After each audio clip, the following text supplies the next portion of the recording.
Erich Caparas is a Washington, D.C. and New York-based photographer of Filipino origins. He has won several awards, worked for or collaborated with some of the top companies in the field, National Geographic and Discovery Channel, to name just two, and is an extremely talented artist when it comes to Photoshop. He is here at the Hilton Hotel in Bangkok after a few busy days of running an exclusive photography workshop.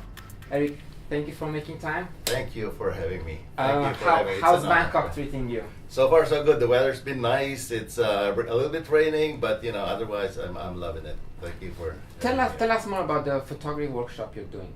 What was the focus of this workshop? The focus is more in a fashion, where we're doing a more portrait and glamour type of photography. And what a lot of people want from me is like how I do my skin retouching, hair retouching, and putting in a background. I don't take the models on location. Usually I put the location on with a photo. I shoot on a black or white background, and I just put the background on, and that's exactly what they want to do. More in the sense of fashion. Fashion usually is very simplistic. You have a white background, gray background, or a black background.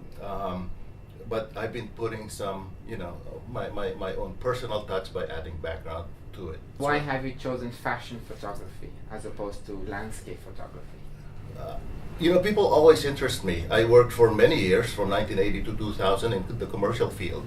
And commercial field, during those period, you photograph computer boards, motherboards and all that, or food. So it's nothing interesting. I always wanted to work with people, and I've always done that. Even when I was doing film on the side, on the weekend, I would be shooting people, some friends, doing portraits, and so it just came natural. Actually, I didn't do fashion photography until 2015. I decided I'm gonna. Very recent.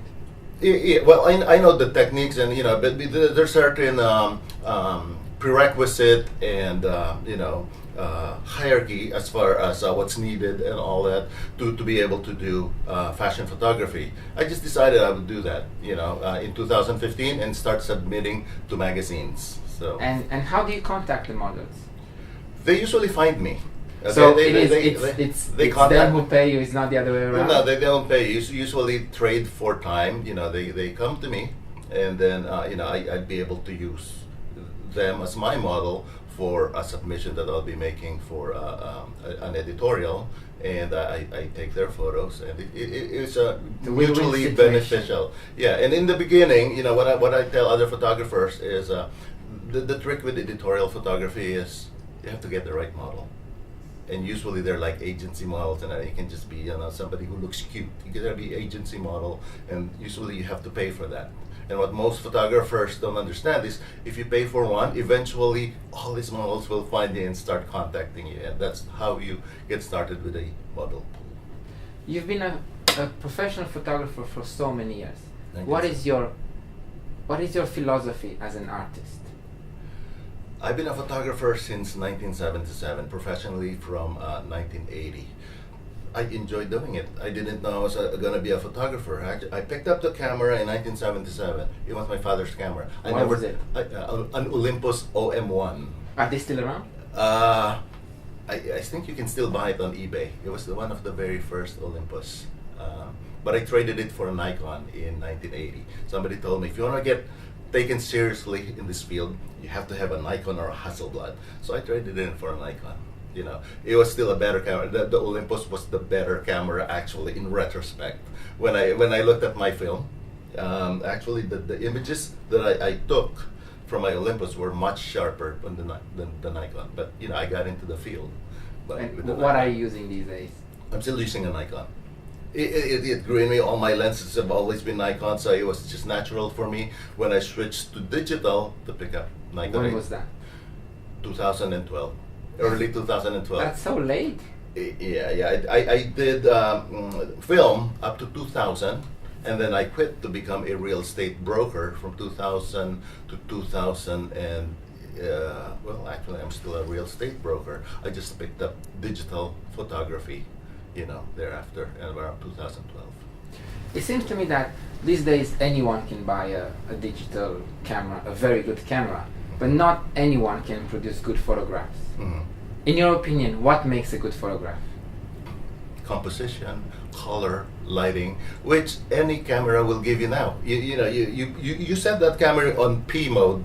People call professional mode, but you know what it is, right? You set it on P mode and pretty much takes care of the picture. It's a program mode, and it will be intelligent enough to choose your ISO, your speed, your opening, and get you the right picture. So it's brainless, basically. It's a no-brainer now to take a photo. So what separates a good photographer now from the others? It's knowledge. Knowledge of. Knowledge of the basic fundamentals of photography, post-processing.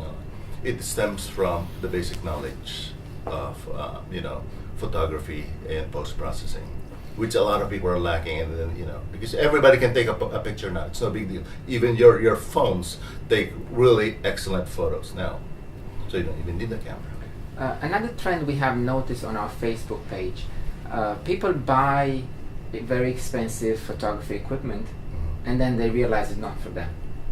What kept your passion as a photographer? I just do what I want to do. Every single time I pick up the camera, it's always something new. Every project is different. I always do something different. Even in my post-processing, my images may look alike, but I always try a different approach. I always challenge myself. I do something new. Wake up in the morning, I'm gonna photograph this with this background and this hairstyle, and but whatever. There's always something new that comes into my head. Now, whether or not it's similar to the ones I did before, I don't know, but to me it's new. So you always come up with something new to excite yourself. So what is it? What is photography? A passion? A hobby? It used to be my job, and now it's a hobby. It was my job for many years, and when I became a real estate broker, I made money, but I realized I was missing something. When I was actually a photographer and a graphic artist, I would create something till I go to sleep, and then I look at it in the computer, and then it looks good in the computer, I go to sleep. I wake up, I look at that. There was a sense of fulfillment and accomplishment by having created something, and wake up and you know that you're going to continue on creating. I lost that when I went to real estate. Did you just quit photography when you became a broker? I got burned out from photography and graphic design. All of a sudden everything became digital. I was, old school film, dark room, it became digital. Everybody was like with the camera, was like a photographer. Everybody was like a graphic artist with Photoshop, Illustrator, and all that. So, I figured the art and the professionalism was gone. So I said, it's time to move on. I cannot take it anymore. So I just quit. So when I came back, I said, okay, I'm going to pick up photography again because I missed the fulfillment of having look at, an artwork that I create. But I said, I'm just going to use it, do it as a hobby this time. Okay, people want to pay me. I refuse offer. I was going to do a poster for a video. They're going to pay me $1,000 per, but I figured I did it once, and I figured this is a job. I don't want to do this. This is exactly why I quit in the first place. So I gave it to somebody else. You mentioned Photoshop. Your Photoshop work is amazing. Thank I you. had to look at your website, and I was like, this can't be real, but it looks real. Thank you. How important is it these days for aspiring photographers to know Photoshop, to understand Photoshop? It's as important as darkroom during the film days. In the film days, if you're serious in your photography, you learn the basic. If you want to move up, you get in darkroom. You buy yourself an enlarger and you print your own photo, because that is where your signature is. Ansel Adams takes photos, and it looks like, it's a nice photo, but his signature comes on printing. We don't have darkrooms now. We have Photoshop. So your signature comes from your Photoshop work. You go into an open shoot, or you shoot the Eiffel Tower or any landmark or any person, and then there's several of you shooting, all your photos will look alike. It's your Photoshop work that will give you your signature. And that's why it's very important. And the knowledge. You can adjust, there's a lot of plugins you can buy now. Click, and then it gives you a photo. Anybody can buy that plugin. So, if I buy the plugin you're using, your photos will look alike. So it stems again from skills and knowledge. And the more fundamentals, you see a photo, oh yeah, you can do that without plugins. All right, so if I were to take up photography as a serious hobby with the plan of making it big, what would be your 3 recommendations? 3 recommendations, okay. I want to make it big. You I wanna make it I big. want to be the next Erich. Okay, mentoring. Okay, it's a really big thing because a lot of people, they have 2 years of knowledge and they feel like they're above the world, and then they said, okay, I'm not going to ask this guy. The perfect mentor may be somebody who's been in photography a lot less than you have, but you may not recognize that. It's very important to I still mentor. Let's say I want to do wedding. I hate wedding, but sometimes I have to take a photograph. In 2016, I will start joining competition, and some of the competition has something to do with wedding. I know nothing about wedding, so I'm gonna mentor with a wedding photographer who's been only taking probably pictures about 2 or 3 years. Why? Because I like his photos, and I think if he can impart his knowledge with me, then it will make me a better person. So mentoring, one of the first thing, skill sets. You have to have the skill sets. If you want to go into this level, you have to have the knowledge and preparation, to be able to achieve what it is. Okay, you like this look, but you have to be able to come up with that look, whether it be in your camera, your lighting setup, or your Photoshop. You have to have that skill set. So just having a camera is not good enough anymore. Oh yeah, you have to have that basic knowledge on how to use it, when to use what, okay? And the third being creating a team. You have to have a team. If you want to level up, you can't do it by yourself. You have to have people help you, and you have to have like I'm doing consultant. I don't have the eye. I was not born with the eye.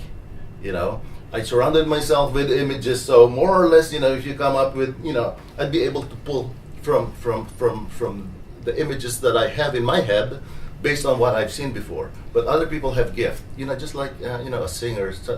Some singers have the gift of voice, and then others can be trained. It's the same way, So because I have the lack of the eye, I have consultants. I know people with eyes. I bring him to my shoot. They may not be the best photographers, but when they see, okay, this is the perfect location. Once I see it, I can, I have the skill sets and the preparation to make it a very good photograph. But did I see it? No, I did not. Somebody else will have to see it for me. Sometimes I can guess. If I didn't have that guy, I may get lucky. But if I have that guy, then I know. That's what. Do you still walk around down in your city and just take random photos? Occasionally. Occasionally? Yeah. Of what? Is it people You usually concentrate on? No. Usually to test my lens. All right. Yeah, to test a new camera. I'm anal when it comes to equipment. I would sell. I'm more of a technical guy. Okay, I would choose a technically correct photograph than an emotionally correct photograph. What do I mean by that? Okay, sometimes you click, you take a lot of photos, and then you will see there are some model that perfect expression. You post that on Facebook, you will get 1,000 likes, and then, but it's slightly out of focus, or it's slightly blurry. I will not use that. I will use the boring photograph that's technically correct. I feel like that people are judging me based on technical, and I can never forgive myself if I pass something that's less than perfect technically. So how much work do you put in a perfect photograph? Usually about an hour. Of Photoshop? Yeah.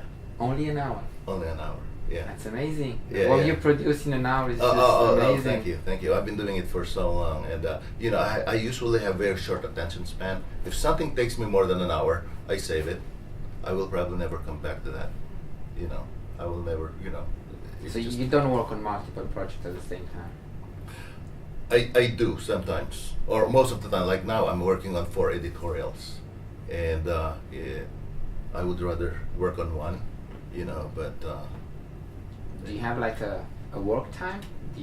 Are you more creative in the morning or in the afternoon? I'm a night person. Most of my best work were done after midnight, and usually when I was working for a company, my best works were like 2 hours before deadline. Deadline's like 8 o'clock. I'd be up till all night working, and then if I do it ahead of time, I usually will not like it, or it's okay, it's passable. But if I redo it, I can do it better. I work best under pressure. So what's your next destination? Next destination is Hong Kong. In a couple of weeks. I don't know yet where we're shooting. It's a surprise. So So you're going for a photo shoot? Yeah. And Going after to my Hong Kong? friends. After Hong Kong is Maldives. All right. Unless I have to go to Singapore for my qualification. I'm qualifying for a master photographer, the highest level. The first You time I are went, the highest level already. oh, no. Actually, the Master Photographers Association. Actually, the master photography. People used to call me master, and I always wonder: is there such a thing as master photographer? And then I googled it. I found out that there's actually a association. Okay, thank you. That accredits photographers, and you are judged by your peers, by your other master photographers. So, you submit your work, they look at it, and they give Very you interesting yeah, concept. 3 levels. The first time I submitted my work, I went up 2 levels, so that was really good. Will you be back in Bangkok anytime soon? Yeah, I don't know when. Every time I have an opportunity, I come back, and I always like it. This is not the first time. I've been here several times. Yeah. Thank you so much for your time. Thank you so much. Really let's pleasure. hope we can Okay. meet again and maybe Yes. I'll join your My workshop. Yes. seminar. Next time will be.